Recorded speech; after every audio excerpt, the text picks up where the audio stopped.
Bonjour, cet épisode a été enregistré le 21 décembre 2010. Architect est un podcast d'information sur les sujets d'architecture en français, disponible en audio ainsi qu'en vidéo. L'adresse de référence du site pour retrouver tous les liens et toutes les références pour l'épisode est blogs.msdn.com/architect. Je suis Thomas Comté, architecte en système d'information dans la division DPE de Microsoft France. Et je suis Benjamin Guinvertière, architecte dans la même division. Alors aujourd'hui, Benjamin, on va parler de ferme et de jardin, c'est ça? Oui, c'est ça, ferme et jardin, puisque nous allons parler de load balancing. Ah, donc c'est pas du jardinage. Non. Bon, d'accord. Ça va être plus sérieux que ça. Plus technique, ok. Voilà. Donc on va avoir différents sujets, la problématique, et puis ensuite différents moyens de l'implémenter. Ok. Et puis un petit mot sur Azure. Ah bah oui, on pouvait pas oublier Azure. Voilà. Fantastique. Bon alors Benjamin, pour commencer, tu peux peut-être nous expliquer qu'est-ce que c'est qu'une ferme, qu'est-ce que c'est qu'un jardin dans le contexte du web, hein, si j'ai bien compris. Oui, effectivement.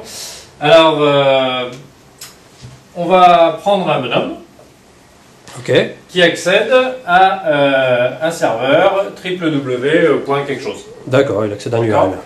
En fait, derrière, alors évidemment la façon la plus simple de voir ça, c'est j'ai un serveur, c'est un serveur ça. C'est un serveur. J'ai un serveur qui va répondre à toutes ces requêtes et donc renvoyer la page HTML que le bonhomme a demandé. C'est le cas simple, j'ai un serveur unique. Voilà. Et voilà. Mais en fait, pour des questions de montée en charge, pour être capable de gérer un grand nombre d'internautes, puisque si on prend Facebook, on peut supposer qu'il n'y a pas un seul serveur qui est sous un bureau. Il doit y en avoir quelques-uns, oui. Voilà, donc, ou même Microsoft.com, il y a quand même quelques utilisateurs. Donc en fait, ce qu'on va faire, c'est qu'on va avoir un certain nombre de serveurs qui vont fournir le résultat de la requête demandée.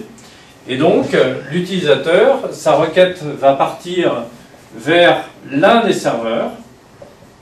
On ne sait pas forcément lequel. Et ça va être tout le sujet justement de cet épisode.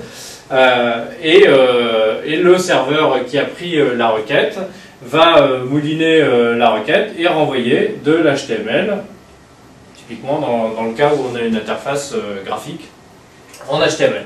Donc il renvoie l'HTML à l'utilisateur. Et cet utilisateur va pouvoir ensuite, une fois qu'il a reçu sa réponse, renvoyer une deuxième requête. Ouais, c'est comme ça que marche le web, hein. Bah oui. Des requêtes, des réponses. Exactement. Donc premièrement, il envoie ça et la 1 a été prise ici. Et deuxièmement, il renvoie une deuxième requête. Et cette deuxième requête, bah, peut-être que celle-ci elle sera routée ici. Et même chose, il va recevoir de l'HTML. Et son HTML va revenir ici. Donc ça, ce qu'on a ici, là, ce mécanisme, cette partie-là, c'est ce qu'on appelle la ferme web. La ferme web. Et le mécanisme qui répartit les requêtes dans les serveurs de la ferme web. Ici, c'est le load balancing, ou répartition de charge. Le load balancing, c'est plus rapide à dire. Oui, exactement. Répartition de charge, très bien. Voilà. Donc ça c'est la ferme, et puis après il y a la partie aussi jardin. Jardin. Donc ça c'est un terme qu'on utilise en particulier sur la plateforme Microsoft. Donc si on fait un zoom par exemple sur ce serveur là. D'accord. Donc j'efface tout ça. Donc si on prend un seul serveur qui reçoit donc peut-être une requête sur 10 s'il fait partie d'une ferme de 10 serveurs. Lui va traiter sa requête et peut-être que en fait lui-même la traite sur plusieurs processus Windows dans le cadre de Windows. Donc il peut avoir un application pool dans le cadre d'IIS. Donc là on est dans 2IS finalement. Hein. Voilà. Là en l'occurrence c'est dans 2IS, mais le mécanisme est générique. Est assez générique. Oui. Donc dans l'application pool on va avoir des worker process, des W3WP. Là, on va avoir un WP0, WP1, WP2. Et ce mécanisme qu'on a d'un application pool composé de plusieurs worker process, c'est ce qu'on appelle un web garden. Un web garden. Et là, l'utilité, c'est d'avoir plusieurs traitements longs, possiblement, parallèles, et qui vont bien utiliser les ressources processeurs. Voilà, exactement, avoir une meilleure répartition, par exemple, en termes de thread, ou alors pouvoir répartir la mémoire vive si on a, par exemple, des worker process qui sont en 32 bits sur une machine 64 bits. Oui, pour mieux utiliser la mémoire. Que chaque process puisse avoir un peu moins de mémoire, par exemple, si on est en train d'héberger une application héritée, legacy, dans ce cas-là, ça peut être un cas d'utilisation du WebGarden. Très bien. Donc la problématique est claire, voilà. Et maintenant on va passer aux différentes méthodes d'implémentation. Donc avant de voir les détails de l'implémentation, tu nous as dit qu'il y avait des requêtes qui étaient réparties sur plein de serveurs. Alors les requêtes, la vitesse à laquelle j'ai effacé le tableau ? C'est impressionnant, impressionnant. Les requêtes, elles arrivent toujours sur le même serveur ou sur un serveur au hasard? Comment ça marche? Il y a plusieurs possibilités, mais effectivement dans notre ferme avec notre bonhomme là, comme ça, on peut avoir, effectivement, si on a une ferme de 2 serveurs, soit on peut avoir ce qu'on appelle la notion d'affinité. Affinité de session. Hein, l'affinité, ça veut dire que si j'ai un bonhomme X et un bonhomme Y, et que les deux font des sessions, font des appels au site web, des requêtes. En général, il y a plusieurs des requêtes auprès de la ferme. On peut s'arranger pour faire en sorte que, donc si lui je le mets en bleu et l'autre en rouge, là on peut s'arranger pour que toutes les requêtes de celui-ci aillent sur ce serveur-là. D'accord. D'accord. Et que toutes les requêtes de l'autre aillent sur ce serveur-là. Très bien. Et ça, c'est ce qu'on appelle l'affinité de session. Alors ça permet de faire quoi? Ça permet de gérer, par exemple, la session du bonhomme rouge. Si, par exemple, on sait qu'il y a 3 pages, il est allé à tel endroit et qu'on a calculé une première variable, et bien du coup, on va pouvoir avoir session de x de son point de vue qui vaut 5, alors que l'autre va avoir un session de x aussi, puisque c'est la même application, qui vaut 3. Donc c'est typiquement comme ça qu'on va gérer de l'état finalement dans une application web, alors qu'une application web, sinon par nature, est plutôt stateless. C'est ça.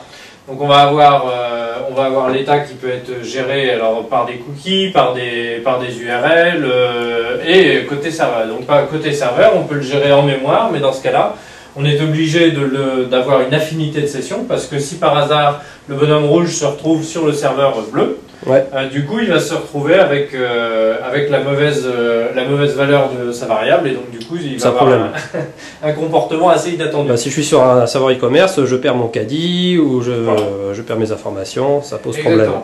D'accord, donc on a besoin soit d'avoir de l'affinité de session et puis de se débrouiller pour rendre l'affinité, on va dire, hautement disponible. Il faut trouver des mécanismes pour faire ça. Ou alors, il faut se débrouiller pour gérer le fait qu'il n'y ait pas d'affinité de session. Et... Voilà, alors exactement. Donc là, on peut imaginer un deuxième moyen qui serait de dire, en fait, j'ai pas du tout ces mécanismes-là, j'ai pas d'affinité de session, et j'ai toujours mes requêtes qui arrivent des deux. J'ai toujours, mais je vais stocker de façon centralisée session de x égale 3 pour le bleu et session de x égale 5 pour le rouge.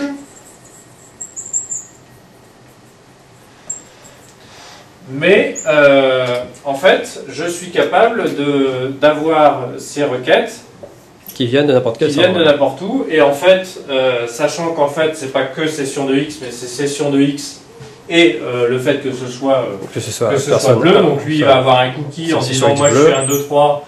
Et lui, il va avoir un cookie en disant moi je suis 4, 5, 6. Et donc en fait, là, on a session de x et de 4, 5, 6. Et l'autre session de x et de 1, 2, 3. Donc à chaque requête, chaque serveur va pouvoir dire moi je demande la session de x pour 1, 2, 3 ou la session de x pour 4, 5, 6. Et donc dans les façons de le faire, éventuellement ici, ça peut être du cache distribué, ça peut être... classiquement, ça peut être du SQL Server si on est dans un environnement SQL classique, quoi, on va dire. Sur de l'IIS et sur la plateforme Microsoft, on a coutume de mettre ça dans SQL Server, éventuellement dans des tables temporaires, enfin dans une base temporaire, dans DB. Et puis on peut également mettre ça dans du cache distribué plus récemment avec Fabric Caching. D'accord. Donc voilà, et ça peut être un moyen de gérer la session et donc de se passer du point de vue load balancing de l'affinité de session, et du parce coup, que c'est pas forcément simple à mettre en œuvre, comme on va le voir après. Et du coup, quand j'ai un serveur qui tombe, bah, je m'en fiche, puisque de toute façon, l'état est stocké ailleurs. Exactement. Il faut simplement que je m'occupe que mon storage, on va dire, de session soit, lui, forcément hautement disponible. Exactement, lui n'est qu'un passe-plat, en fait. Ok. Bon, alors concrètement, l'accolade qu'on a vu tout à l'heure, donc le mécanisme de répartition de charge lui-même, oui. Qu'est-ce qu'on a comme option pour l'implémenter? Souvent, on met des boîtes, non? Des boîtiers? Alors en fait, on a deux mécanismes qui sont principalement sur la plateforme Microsoft. C'est soit on fait appel à un hardware load balancer, alors là c'est spécifique à la plateforme Microsoft, c'est même fourni par des fournisseurs de matériel. Matériel réseau, ouais. Réseau. Donc en fait, ce qui se passe, c'est qu'ici, on a un équipement réseau qui est, alors je vais en mettre deux parce qu'il est généralement il est en cluster, enfin bon il est en... Voilà, exactement, donc c'est le fabricant fait en sorte que effectivement il soit tolérant aux pannes matérielles, et que donc si une boîte tombe, l'autre puisse prendre le relais. Et du point de vue réseau, c'est un routeur et c'est aussi un hardware load balancer. Donc c'est une fonction spécifique. Hein, exactement. Donc quel est son rôle? Lui, en fait, on lui dit, voilà, la ferme, elle est composée de tous ces serveurs-là. Donc, il va se mettre en lien avec ces serveurs-là, ne serait-ce que pour vérifier qu'ils sont en bonne santé, de façon à ne pouvoir envoyer des requêtes que aux serveurs qui sont en bonne santé. Donc, par exemple, on peut avoir dans notre application un ping.spx, et si ça renvoie OK, c'est bon, et si ça renvoie KO, ça peut être bon aussi, mais si ça renvoie rien... Ça renvoie rien, ou une erreur HTTP. Donc ça veut dire que le matériel, là, il comprend le protocole HTTP, il sait faire des requêtes HTTP, il comprend du... c'est quoi? C'est du niveau 7, hein, donc, oui, c'est ça, bien que lui travaille effectivement au niveau TCP/IP.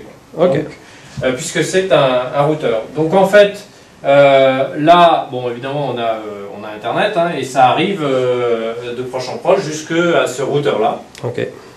Et là, le routeur va, en fonction de la requête et éventuellement des cookies qu'il y a dans le navigateur, etc., appliquer un algorithme d'affinité, s'il y en a un. Cet algorithme pouvant être qu'il n'y a pas d'affinité pour une meilleure répartition. Et il va aller diriger la requête vers l'un des serveurs et puis se débrouiller pour faire en sorte que la réponse revienne, etc. Et donc de ce point de vue-là, lui, il voit www. D'accord? Donc ça, c'est le load balancer matériel. Après, on a un autre mécanisme qui est le load balancer de Windows. Donc, qui n'est pas du tout un matériel, en fait, on n'a rien du tout. Alors, attends. Dans Windows, il y a un load balancer? Alors, en fait, il y a un algorithme qui permet de faire du load balancing. Ah, d'accord. Donc, c'est-à-dire que ici, j'enlève ça, et ici, j'ai un switch. Alors, même chose, redondant. Hein. D'accord. Là, c'est plus du tout du TCP/IP, là, c'est juste de... là, c'est un switch, voilà. De l'Ethernet. Voilà. Exactement. Et ce switch-là, en fait... maintenant, ces serveurs-là, ils ont un numéro. Et la requête TCP qui arrive ici, elle a un numéro de port client, par exemple. Parce que lui, s'il fait une requête sur le port 80, il y a un port il arrive d'origine. quand même avec un port d'entrée X ou Y, 7027 000 quelque chose. 7027 000 quelque chose. Voilà. Il a aussi une adresse IP cliente. IP source, port source. Et différentes caractéristiques de la requête qui arrive. Et donc en fonction de ces paramètres-là, donc le switch va, et on va voir comment se comporter en fait comme un hub, c'est-à-dire que en fait la requête qui est là va partir à la fois ici, ici, ici et ici, donc elle va partir vers tous les serveurs en même temps. D'accord. Et ce que fait Windows ici, c'est qu'il va dire j'ai une fonction du port client, de l'adresse IP client, etc., qui va me donner un nombre dans la ferme. Donc par exemple, qui va me donner 0,2. C'est une fonction de hash, quoi. Voilà. Donc cet algorithme est implémenté sur toute la ferme. Donc le 1, il va calculer, il va tomber sur 2, donc il va dire moi je fais comme si j'avais pas reçu la requête. J'ignore la requête, Le 2 reçoit, il dit c'est à moi de faire du boulot, donc là il va prendre la requête et il va travailler. Et les autres, même chose, comme le 1, vont voir que c'est 2 qui doivent faire le travail et ils ignorent la requête. Donc ils ne se parlent pas, mais en fait ils ont une configuration commune. Ils ont Voilà. un algorithme qui fait que chacun Exactement. ne prend que les requêtes qui le concernent. Voilà, ils se parlent uniquement pour une question de heartbeat, pour savoir s'il y en a un qui est tombé de façon à le sortir de la ferme, etc. Mais c'est pour reconfigurer la ferme. D'accord. Autrement, pour traiter la requête, ils ne se parlent pas. Donc là, on est beaucoup plus sur du réseau plus bas niveau peut-être que Exactement. du HTTP. Hein. Ouais, là c'est vraiment au niveau TCP. Et donc, donc là, il n'y a personne pour aller vérifier la santé des machines. Si ce n'est le mécanisme de Heartbeat. Heartbeat, qui va faire que si les autres ne reçoivent pas de Heartbeat, du coup ils vont se mettre d'accord pour reconfigurer la ferme. Reprendre le trafic du serveur, mais ça c'est seulement si le serveur s'éteint. En gros. Oui, voilà.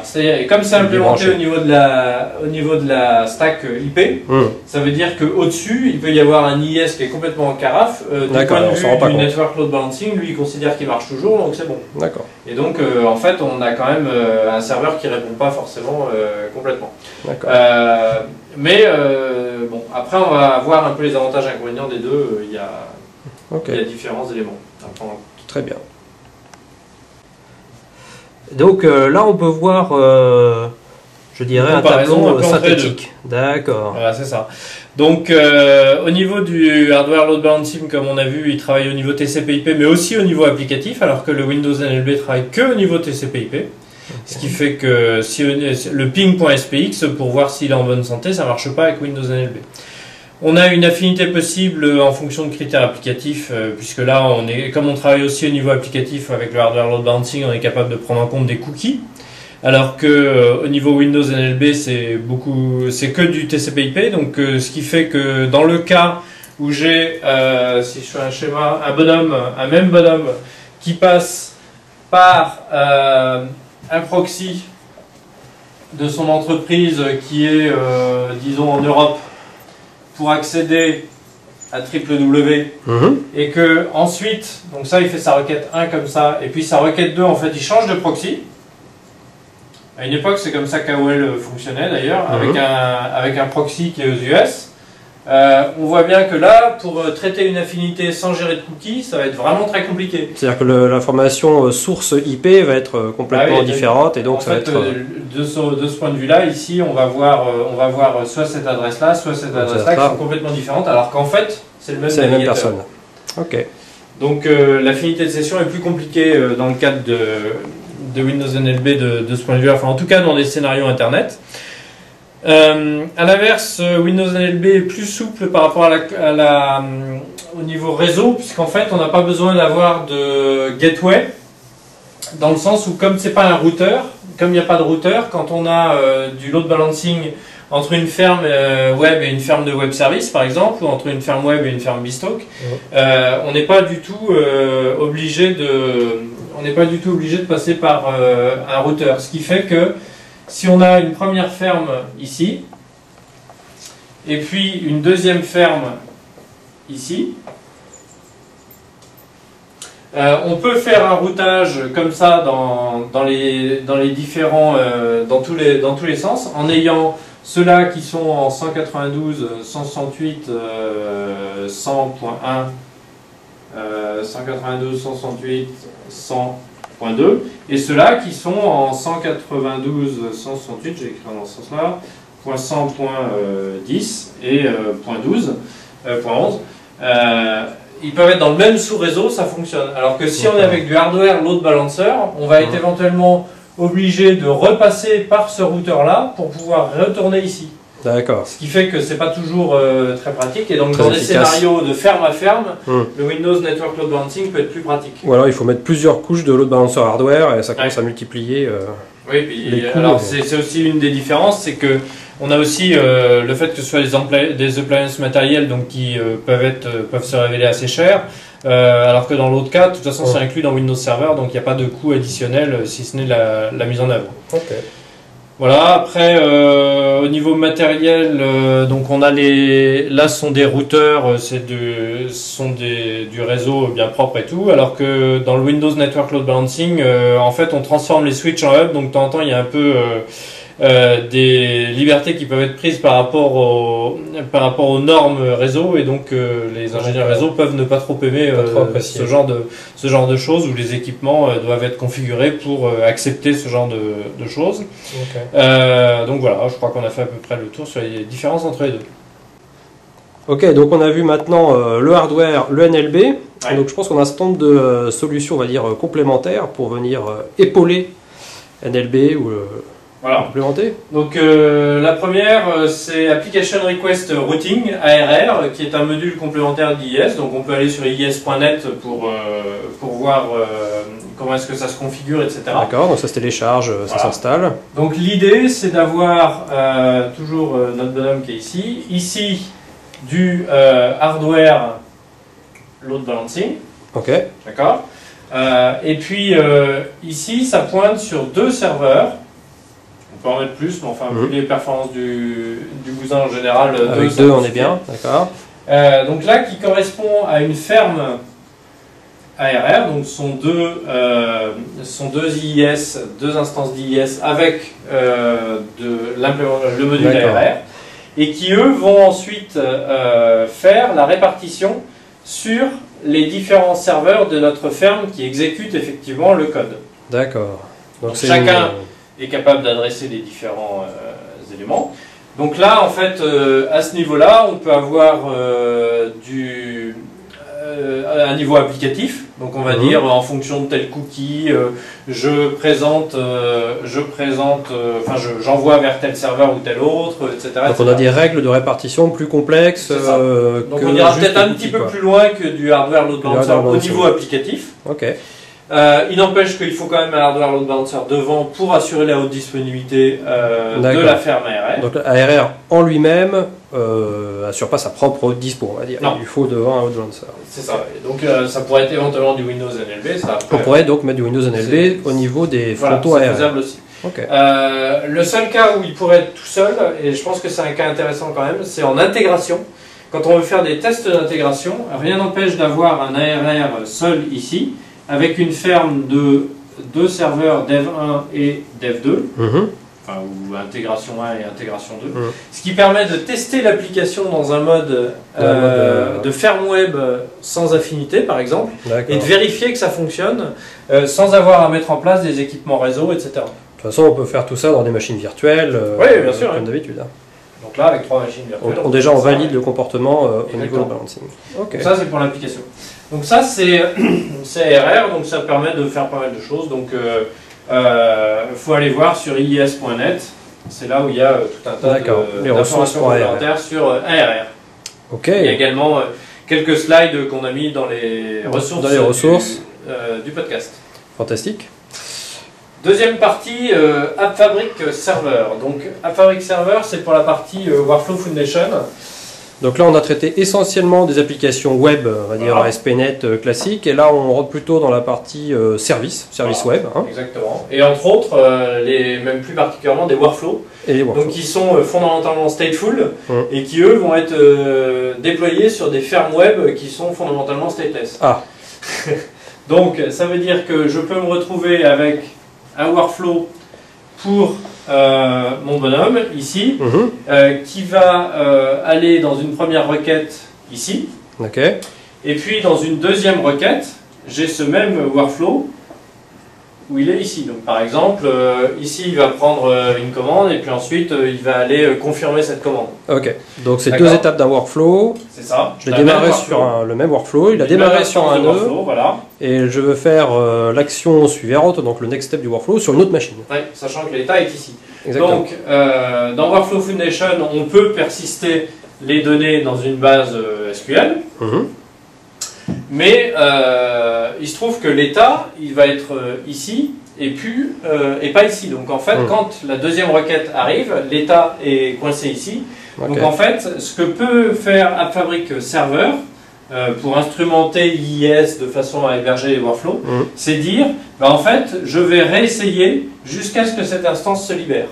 D'accord. Donc je réessaye à la place de l'utilisateur Donc je réessaye si après un certain nombre de réessais ou un certain temps ça n'a pas marché, dans ce cas je vais renvoyer une erreur ici. Ok. Et si ça marche, tant mieux, je lui renvoie la réponse comme s'il y avait eu une seule requête et que ça avait marché du premier coup. D'accord. Et comme on est sur des scénarios de workflow, on n'attend pas forcément une réponse instantanée. Forcément instantanée. Donc, enfin, cela dit, les réessais plusieurs fois, ça va se passer en 2 secondes. Hein, d'accord. Voilà. Ok, donc ça va nous permettre de gérer finalement la persistance de mon workflow sur une ferme. Donc ça, c'est Windows Server App Fabric Hosting. Windows Server App Fabric Hosting. Maintenant, il y a aussi un autre élément de Windows Server App Fabric, donc, qui est un module complémentaire d'IS. Il faut bien voir que Server App Fabric, finalement, ça expose un certain nombre de services applicatifs. Voilà. Au-dessus d'IS. Au-dessus d'IS, voilà, exactement. Donc on a le Windows Server App Fabric Caching, donc lui qui n'est pas au-dessus d'IS mais qui est complémentaire Complémentaire, puisque là on parle de... Voilà, d'une ferme. Alors là c'est une ferme mais de serveurs de cache. Donc là on va avoir de la RAM ici, on va avoir de la RAM ici. J'en fais 2 dans une ferme. Donc là c'est une ferme de cache distribuée. Donc là c'est Windows Server App Fabric Caching. Et puis je vais avoir une ferme web ici. Donc le cache distribué, lui, va être vu. Alors là, c'est par du mécanisme de répartition de charge applicatif. Hein. D'accord, ça c'est spécifique, on va dire. C'est les différents clients en fait qui savent qu'il y a 2 serveurs dans la ferme et qui vont à tel ou tel endroit. C'est aussi un autre mécanisme de load balancing. C'est géré par la librairie, on va dire, App Fabric Caching. Donc là, on a une DLL qui sait qu'il y a par configuration qu'il y a ces 3 serveurs et donc qui va vers l'un ou vers l'autre. Et donc si je prends celle-ci par exemple, elle va savoir où elle est. Bon. Et en fait, parmi toutes les choses que fait App Fabric Caching, il est capable entre autres de fournir une session ASP.NET. On en revient à l'affinité de session. Exactement, donc en fait, sans affinité au niveau de la ferme web, bien sûr. Je vais avoir ici ma session ASP.NET. Donc là, si je fais session de X, et que dans mon web.config, j'ai dit session c'est App Fabric Caching. Utilise le provider App Fabric Caching pour la session. session. C'est pas la syntaxe. Hein. Non, on imagine bien. App Fabric, session c'est App Fabric Caching. Du coup, session de X, il va aller ici et ou ici, en fonction de... Donc mes serveurs web sont bien stateless, il n'y a pas d'affinité de session, donc mon load balancing il regarde pas les cookies ni rien. Oui. Et par contre, chaque serveur, via App Fabric Caching, va aller chercher la donnée de session. C'est ça. Il va se débrouiller, où qu'elle soit. Il peut même la répliquer sur plusieurs machines. Hein, voilà, c'est possible en fait parce que disponibilité. Parce qu'effectivement, cette ferme de cache distribuée est également capable de gérer de la haute disponibilité, c'est-à-dire que si ce serveur-là plante, on sait que la session elle a été écrite au moins sur également un autre, et donc ça continue de fonctionner. Ok. Ensuite, on avait WCF Routing. Alors, WCF Routing, là, c'est complètement autre chose. C'est apparu avec le .NET Framework 4. Et donc, le principe, c'est j'ai une ferme de web service. Donc là, on repart quand même plutôt dans la partie web service. C'est ça. Hein, donc là, j'ai web service 1, web service 2. Et puis, ici, je vais avoir, alors éventuellement dans une ferme aussi, hein, mais je vais avoir un WCF Routing. Ok. Et quand je vais faire un appel SOAP, typiquement sur WS, je sais pas, pour faire un peu le parallèle, on va dire du WS triple W. En fait, lui va dire, en fonction de tels critères, par exemple dans les headers SOAP, il inspecte l'enveloppe SOAP, c'est ça. Voilà. Il regarde il est authentifié, par exemple, donc ceux qui sont authentifiés, je les envoie sur la ferme WS1, et ceux qui ne sont pas authentifiés, je les envoie sur WS2. Donc c'est un moyen de faire de la virtualisation de web service. D'accord. Et donc de router aussi vers telle ou telle ferme, sachant que là aussi ça peut être une ferme, hein, bien sûr. Donc voilà, donc ça c'est un mode de routage, donc c'est pas exactement le load balancing, mais dans des scénarios de load balancing, il y a des cas où ça peut être intéressant de se poser la question par rapport à WS Routing, WCF Routing, c'est pour ça que... Donc apparu dans WCF 4, WCF dans le .NET 4. Bah, et pour conclure, parce qu'on n'a pas parlé d'Azure depuis au moins un quart d'heure, là, alors, on commence à se sentir un peu... comment ça marche comment ça marche le load balancing dans Azure? Alors c'est très différent, tu vois, Ah, le petit bonhomme est bleu. Ah bah oui. C'est ça. Ça change tout. C'est la grosse différence. Non. Ici, on a un load balancer Azure dont on ne sait pas grand-chose sur son implémentation. En tout cas, c'est pas public. On va dire le load balancer est fourni par la plateforme. Exactement. On n'a pas à s'en occuper. On n'a pas la main dessus. Et donc, ses caractéristiques, c'est qu'il est sans affinité de session. D'accord. Donc là, on n'a pas le choix. On n'a pas le choix, effectivement. Il est sans affinité de session et donc il va pointer sur les public endpoints.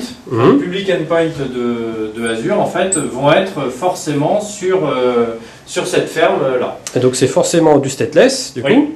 Exactement. Ah, donc il faut que je me débrouille. Si j'ai de l'état à gérer, ça peut être le cas. Donc si j'ai de l'état à gérer, soit j'utilise le AppFabric Caching qui existe aussi en nuage dans Azure. Dans AppFabric. C'est dans Windows Azure AppFabric Caching qui est dans CTP actuellement. Très bien. Et donc qui permet de gérer la session aussi de ma ferme. Très bien. Et puis supposons que j'ai une ferme web avec une application qui soit héritée et qui ne puisse pas se passer d'affinité. Dans ce cas-là, il faut mettre en place, et alors c'est un peu moins simple, hein, mais il faut mettre en place, donc là on a notre ferme avec notre application qui elle est sans affinité, enfin qui a besoin d'affinité de session, pardon. Ok. Et dans ce cas-là, ici, on va mettre en place un mécanisme de routage applicatif qui va aller en fonction des cookies. Donc là, on va recevoir le cookie de telle ou telle personne. Si on a notre deuxième personne qui est ici, on va avoir ici, en fonction du cookie, on va pouvoir router vers tel ou tel serveur. Donc on va réimplémenter de l'affinité de session au sein de rôle Azure. Voilà, donc il y a un épisode de Cloud Cover sur Childline avec Ryan Dunn et Steve Marks qui parle de ça. D'accord. Donc dans les ressources du podcast, on indique en fait quel est le numéro de cet épisode. Je crois que c'est 22 ou quelque chose comme ça. Ouais. Je regarde juste si je le trouve. Ou 24. Ou 24. Pour toi c'est 24. Attention. C'est 24. Ah oui, là, le verdict est sans appel, c'est 24. On le prouve. Bon. Donc voilà, et pour gérer la haute dispo, il faut aussi que ce soit une ferme. Bien sûr. Donc voilà. Donc il faut au moins 2 instances, un rôle avec 2 instances là pour gérer ça. Et donc de là à penser que d'ici quelques temps on a un accélérateur qui soit capable de mettre ici avec ARR, pourquoi pas. Il n'y a qu'un pas. Mais bon, pour l'instant, pour l'instant, il faut implémenter soi-même, on va dire, le mécanisme. Et ça, c'est spécifiquement si on a besoin de... C'est une application qui ne peut pas utiliser parce qu'on a aussi des session providers pour les tables Azure, pour SQL Azure. Donc la solution idéale est quand même celle-ci. C'est celle où finalement je me retrouve quand même dans un mode stateless. Stateless, surtout qu'ici on peut avoir des centaines de serveurs. Donc, on peut avoir des centaines de serveurs. Donc c'est quand même mieux si on arrive à rendre notre application stateless. Ok. Merci Benjamin. Voilà, c'est tout pour cette fois. Retrouvez toutes les ressources et tous les liens sur blogs.msdn.com/architect. ARCHITECH. Absolument. Eh bien, au revoir et à la prochaine fois.